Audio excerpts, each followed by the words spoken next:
विशेष तपाईहरुलाई यो एउटा भिडियो सार्वजनिक गर्न लागिरहेको छौं। विशेष राङगाङ याङयाङ क्षेत्रका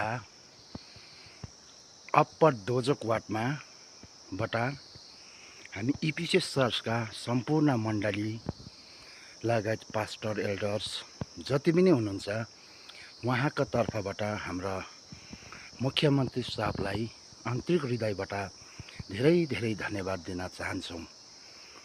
र विशेष भिडियो बनाउनुको उद्देश्य चाहिँ यस प्रकार थियो। आज हामीले पहिला एसडीएफ सरकारका पालीदेखि हामीले धेरैचोटि चर्चका डकुमेन्ट्सहरू बुझाएको थियौं। झन्डै 10 खेप जस्तो हामीले बुझाएको होला, तर हाम्रो कुनै पनि सुनाइ भएन है। अनि चर्चको हालत यस्तो थियो। अनि हामी एकदमै